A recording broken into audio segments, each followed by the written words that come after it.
আলহামদুলিল্লাহ আলহামদুলিল্লাহ নাহমাদুহু ওয়া নাস্তাঈনুহু ওয়া নাস্তাগফিরুহু ওয়া নু'মিনু বিহি ওয়া নাতাওয়াক্কালু আলাইহি ওয়া নাউযু বিল্লাহি মিন শুরুরি আনফুসিনা ওয়া মিন সাইয়্যাতি আ'মালিনা من يهد الله فلا مضل له ومن يضلل فلا هادي له ونشهد أن لا إله إلا الله وحده لا شريك له ونشهد أن سيدنا وسندنا ومولانا وحبيبنا محمد صلى الله عليه وعلى آله وأصحابه أجمعين أما بعد فقد قال الله تعالى في كلامه المجيد وفي فرقانه الحميد أعوذ بالله من الشيطان الرجيم بسم الله الرحمن الرحيم وما محمد إلا رسول قد خلت من قبله الرسل وأمه صديقة قال رسول الله صلى الله عليه وسلم لا يؤمن أحدكم حتى أكون أحب إليه من والده وولده والناس أجمعين وقال رسول الله صلى الله عليه وسلم ذاق طعم الإيمان من رضي بالله ربا وبالإسلام دينا وبمحمد صلى الله عليه وسلم أو كما قال عليه الصلاة والسلام إن الله وملائكته يصلون على النبي يا أيها الذين آمنوا صلوا عليه وسلموا تسليما اللهم صل على جسد محمد في الأجساد وصل على روح محمد في الأرواح وصل على قلب محمد في القلوب وصل على قبر محمد في القبور بلغ العلا بكماله كشف الدجى بجماله حسنت جميع خصاله صلوا عليه وآله حسبنا الله ونعم الوكيل نعم المولى ونعم النصير الحمد لله মহান রব্বুল আলামিনের দরবারে শুকরিয়া আদায় করছি যিনি আমাদেরকে যাচাই বাছাই করে মোহাব্বত করে কোনো দরখাস্তবিহীন রাসূল করিম সাল্লাল্লাহু আলাইহি ওয়াসাল্লামের উম্মত হিসাবে নিযুক্ত করেছেন। আমরা কি কথা বলবো, আলোচনা একদম সংক্ষিপ্ত, যেহেতু গরম, ভালোই গরম লাগতেছে, ফ্যান চললে যেহেতু মানুষের নিঃশ্বাস অনেক গরম নিঃশ্বাস। আমরা কথা বলবো না, যদি কথা বলি মুখের থেকে যে আওয়াজটা বের হবে এই আওয়াজটায় আরো অস্থিরতা বেড়ে যাবে। চুপচাপ বেশি না 10 মিনিট আমরা আলোচনা করবো, একটু মনোযোগ সহকারে শুনবো। পুরস্কার সবার জন্য আছে। এখান দিয়ে শাহাদাত এবং আব্দুল্লাহ এই দুইজন একটু অস্থির হয়ে গেছে, একটু দেখান তো কি সমস্যা। যাই হোক, আলহামদুলিল্লাহ, আল্লাহ তাআলার কাছে আমাদের কোনো দরখাস্ত করা ছাড়াই আল্লাহ তাআলা আমাদেরকে নবী মুহাম্মদ সাল্লাল্লাহু আলাইহি ওয়াসাল্লামের উম্মত হিসাবে নিযুক্ত করেছেন, নির্বাচন করেছেন।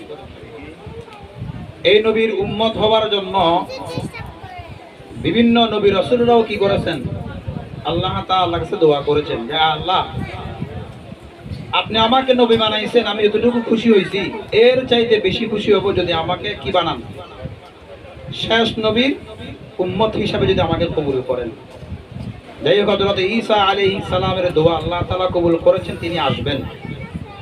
তবে তিনি নবী হিসাবে আসবেন না, রাসূলের উম্মত হিসাবে আসবেন।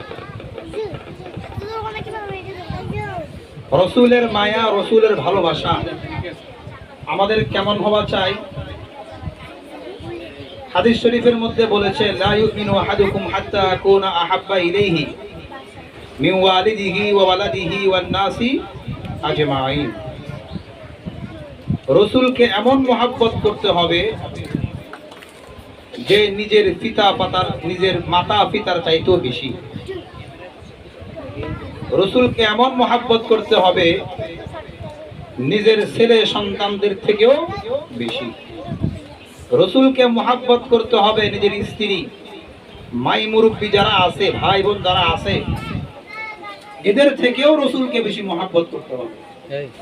তাহলে তিনি হবেন পরিপূর্ণ ঈমানদার।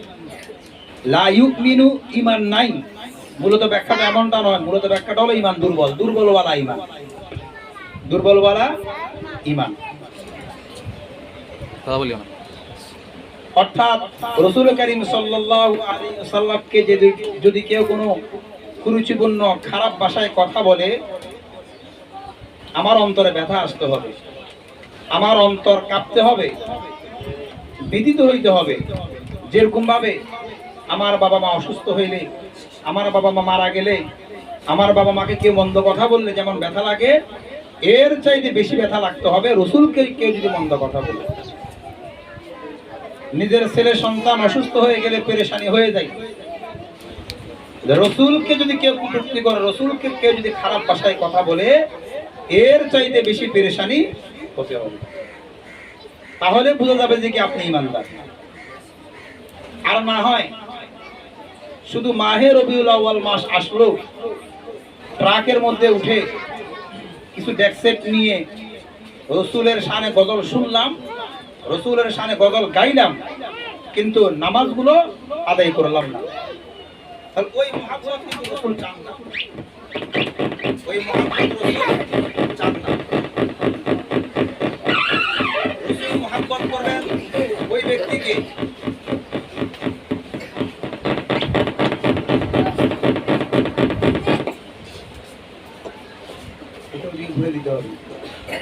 রাসূল মহব্বত করবেন ওই ব্যক্তিকে যে ব্যক্তি 5 ওয়াক্ত নামাজ ঠিক মতন আদায় করেছে। রাসূল মহব্বত করবেন ওই ব্যক্তিকে যে ব্যক্তি প্রাপ্ত বয়স্ক হওয়ার পরে রোজাগুলো ঠিক মতন রেখেছে। রাসূল মহব্বত করবেন ওই ব্যক্তিকে যে ব্যক্তি রাসূলের তরিকা অনুযায়ী চলবে। রাসূল কোন আমাদেরকে এই প্রশ্ন করবে না যে মাহে রবিউল আউয়াল মাস আসছে, তোমরা আমার সামনে গজল শুনছো কিনা, তোমরা আমার সামনে গজল গাইছো কিনা, ট্রাক ভাড়া করে বিভিন্ন জায়গা ঘুরছো কিনা, এইটা রাসূল প্রশ্ন করবে না। কবরের প্রশ্ন এটাও হবে না। সর্বপ্রথম প্রশ্ন, মান রব্বুকা, তোমার রব কে? আমরা কিন্তু আমাদের রবকে চিনি কিনা? আমাদের রবকে রব্বি আল্লাহ, আমাদের রবকে আল্লাহ, আমরা আমাদের রবকে চিনি। কিন্তু এই চিনা কোনো কাজে আসবে না যদি রবকে রব অনুযায়ী মানা না হয়। কথাটা বুঝতে পারছি? বাচ্চারা কথাবার্তা বলতেছে, ছোট মানুষ, আমরা অভিভাবকরা একটু কথাগুলো একটু মনোযোগ দিয়ে শুনি।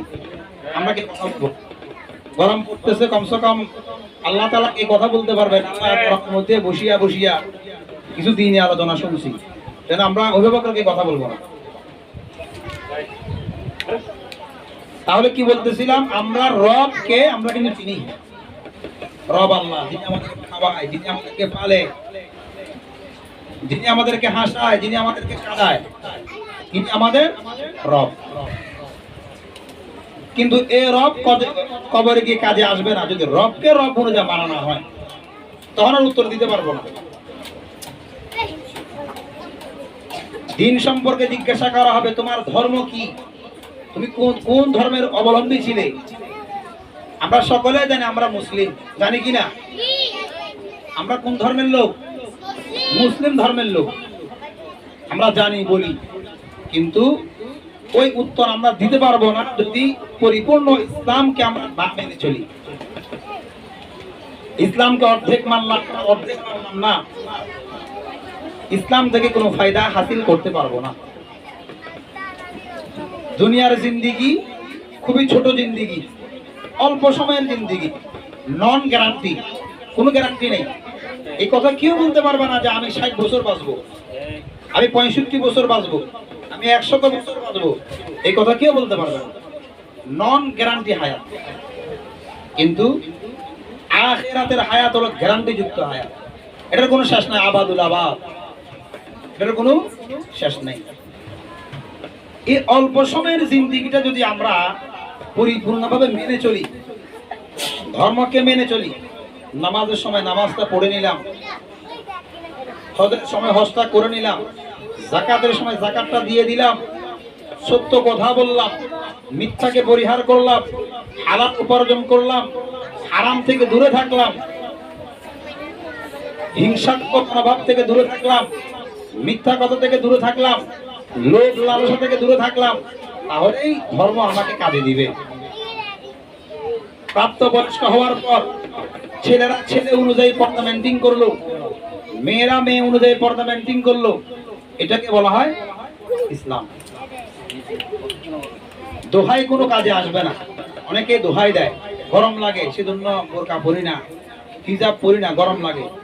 প্রিয় মা বোনেরা, একটা কথা মনে রাখবো, জাহান্নামের আগুন কি এই গরমের চাইতে কম নাকি? আরো বেশি, যা কল্পনার বাহিরে। সূর্য আমাদের থেকে কত কিলোমিটার দূরে? ক্লাস 3 ওয়ালারা ক্লাস 3 একজন কেন বলে? সূর্য আমাদের থেকে কতটুকু দূরে? 15 কোটি দূরে সূর্য আমাদের থেকে। এত দূর থেকে যখন আমাদেরকে কি দেয়, তাপ দেয়, আমরা সেটা সহ্য করতে পারি না। আর সূর্য তো তখন হাসরের ময়দানে 1 বিঘা 1 হাত উপরে সূর্য চলে আসবে, তখন কি করব? সেই জন্য চিন্তা করব যে আমি যে দোহাই দিচ্ছি, এই দোহাইটাকে কাজে আসবে কিনা। যদি দোহাই কাজে না আসে, ওটাকে আপনার নিজের মনে করে নিব, আলার কোনো কষ্ট আসবে না। একটা প্রবাদ আছে, মানলে শরবত, না মানলে পর্বত। যদি আমি মনে করি এটা আমার কাজ, আমার দায়িত্ব, তাহলে আর ওই কাজ কোনো কষ্ট হবে না। আর যদি নিজের মনে করা যদি না হয়, তাহলে এটা কঠিন হয়ে যাবে। তো সেই জন্য কবরে গিয়ে ধর্ম সম্পর্কে জিজ্ঞাসা করলে ওই ব্যক্তি বলতে পারবে যে ব্যক্তি ধর্মটা পরিপূর্ণ মেনে চলেছে। আর ওই ব্যক্তি উত্তর দিতে পারবে না, লা আদিরি, আমি কিছুই জানি না। এরপরে নবী সম্পর্কে জিজ্ঞাসা করা হবে, ওয়ামান নাবিয়ুকা, তোমার নবীকে বলেন তো দেখি। আমাদের নবীকে হযরত মুহাম্মদ মুস্তাফা সাল্লাল্লাহু আলাইহি ওয়াসাল্লাম আমরা সচরাচর সুন্দরভাবে বলে দিতেছি, কিন্তু কবরে গিয়ে সেটা বলতে পারবো না। কবরে যদি প্রশ্ন করে বলতে পারবো না। হ্যাঁ, বলতে পারবো যদি নবীকে পরিপূর্ণ মানা হয়। অর্ধেক মানলাম না, ওই মানা কোনো কাজে আসবে না। সেজন্য রাসূল করিম সাল্লাল্লাহু আলাইহি ওয়াসাল্লামের মুহাব্বত, ভালোবাসা এমন রাখতে হবে যে নিজের পিতামাতার চাইতেও বেশি মুহাব্বত করতে হবে। কেমন মুহাব্বত? নিজের পিতামাতা এবং রাসূলকে যদি দাঁড় করে দেওয়া হয়, প্রয়োজনে পিতামাতাকে কি করব? ত্যাগ করব, কিন্তু রাসূলকে ত্যাগ করতে পারবো না। নিজের ছেলে সন্তান স্ত্রীকে যদি দাঁড় করে দেওয়া হয়, নিজের ছেলে সন্তানদেরকে ত্যাগ করে দিতে হবে, কিন্তু রাসূলকে ত্যাগ করা যাবে না। এটাকে বলা হয় বেশি মুহাব্বত। সেই জন্য রাসূলকে মহব্বত করব কি পরিপূর্ণ কিভাবে? বলেন পরিপূর্ণ কিভাবে? পরিপূর্ণ, কারণ রাসূল আমাদের জন্য যা করে গেছেন তা অকল্পনীয়, কল্পনাবিহীন। রাসূল আল্লাহ তাআলাকে দরখাস্ত করেন, আয় আল্লাহ, আমার উম্মতদের হিসাব নিকাশ যেন অন্যান্য নবীদের উম্মতরা যেন না দেখে। আমার উম্মতদের হিসাব নিকাশ যেন অন্যান্য নবীদের উম্মতরা যেন না দেখে। সেই জন্য কালকে আমাদের ময়দানে আমাদের হিসাব হবে পর্দার আড়ালে, অর্থাৎ আমাদের হিসাব নিকাশ আমরা যা গুনাহ করি না কেন, সকল গুনাহগুলোর হিসাব হবে পর্দার ভিতরে। অর্থাৎ বাবা আদম আলাইহিস সালাম থেকে ঈসা আলাইহিস সালাম পর্যন্ত যত নবী রাসূল আসছেন, ওনাদের হিসাব হবে একসাথে, আর আমাদের হিসাব হবে কি আলাদা।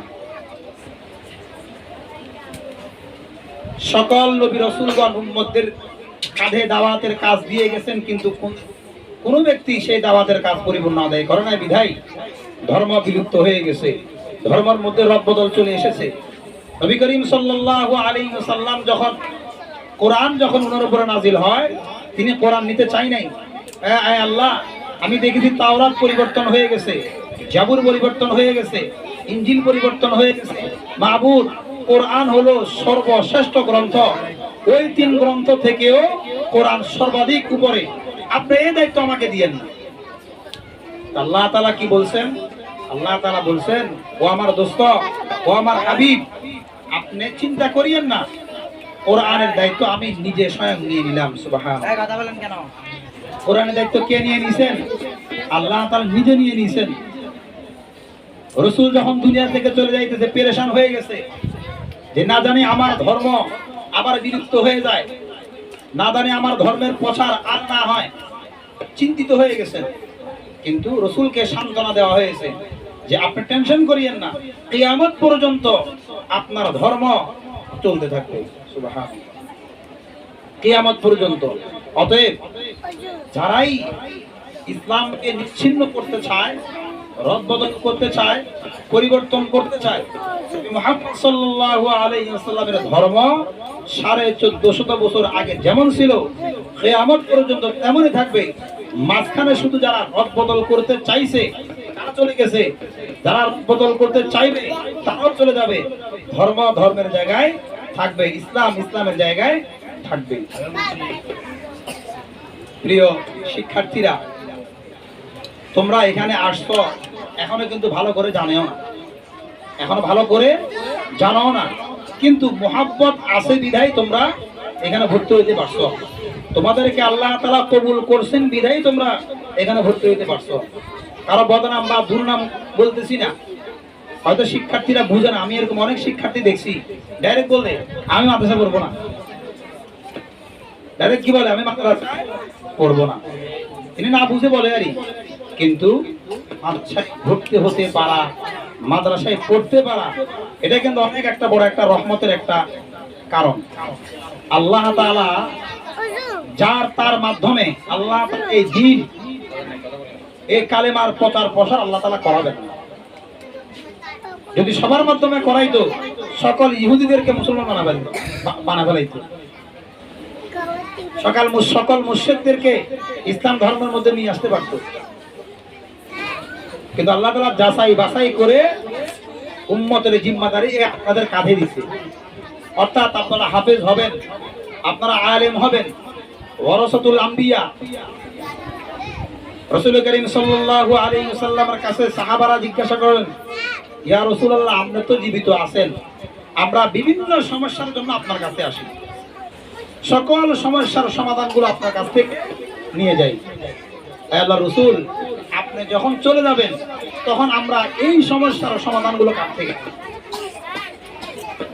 তখন রাসূল করিম সাল্লাল্লাহু আলাইহি ওয়াসাল্লাম বললেন, উলামায়ে কেরামদের কাছ থেকে। কাদের কাছ থেকে? উলামায়ে কেরামদের কাছ থেকে। উলামায়ে কেরাম কারা?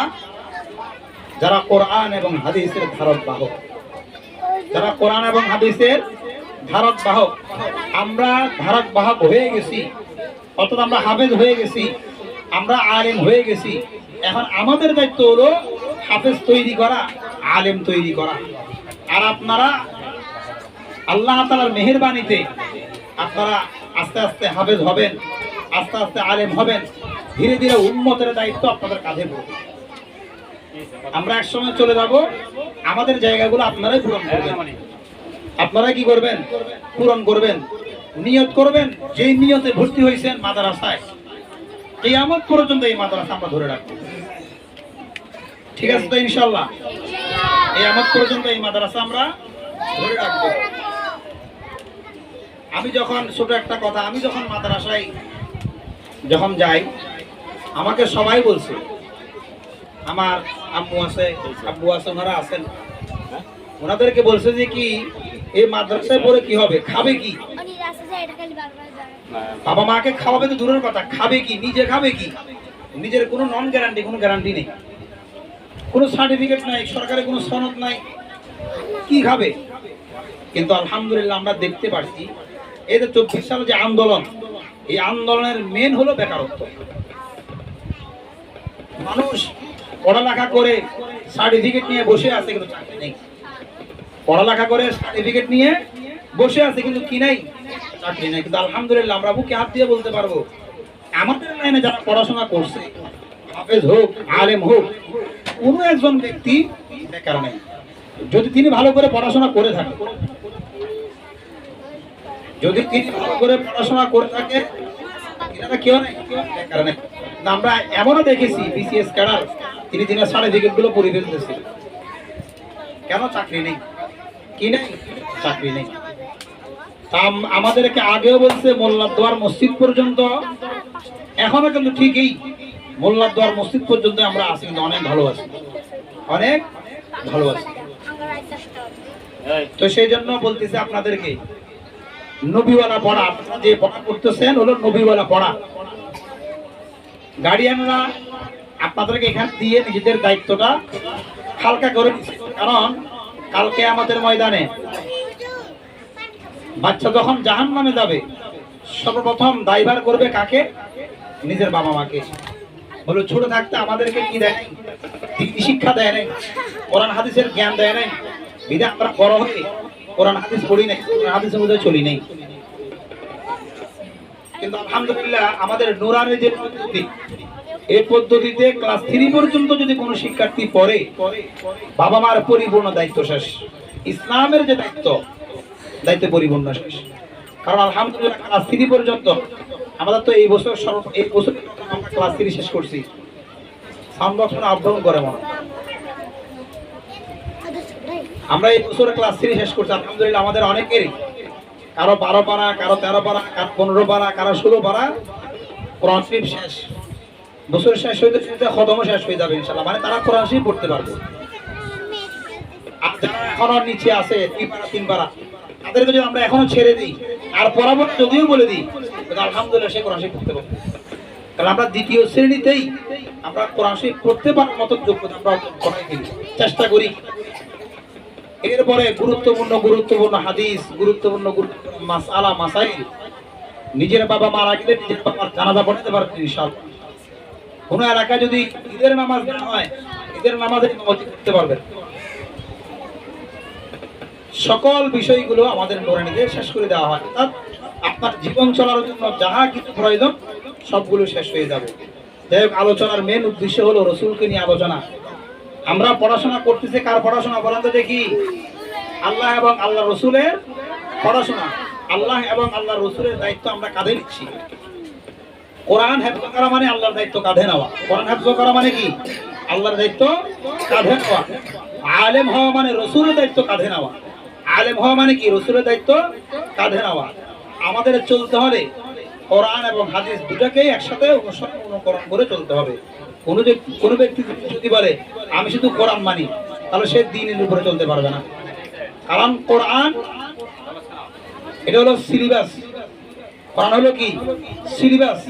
তার বিস্তারিত পড়াশোনা হলো হাদিসের মধ্যে। তার বিস্তারিত পড়া কোথায়? হাদিসের মধ্যে। এটা আমরা আরো যখন বড় হবেন তখন বুঝবেন। সেজন্য আমরা আহলে হাদিস হওয়ার প্রয়োজন নাই, আহলে কোরআন হওয়ারও কি প্রয়োজন নাই। আমরা হব কি? পরিপূর্ণ আহলে সুন্নাত ওয়াল জামাত, পরিপূর্ণ আহলে হক ওয়ালা, পরিপূর্ণ কি? আহলে হক ওয়ালা। আল্লাহ তাআলা আমাদেরকে রসুলের মায়া, রসুলের মুহাব্বত নিয়ে দুনিয়া থেকে যাওয়ার তৌফিক দান করুক। সকলে বলি আমিন। যে উদ্দেশ্য নিয়ে আমরা এখানে এসেছি, আল্লাহ তাআলা আমাদের এই উদ্দেশ্য সফল করার তৌফিক দান করুক। সকলে বলি আমিন।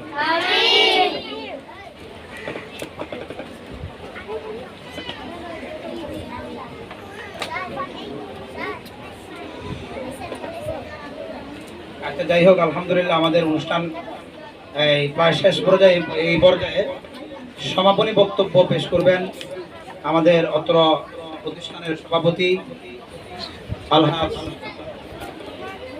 আব্দুল মান্নান সাহেব, আলহাজ জনাব আব্দুল মান্নান সাহেব।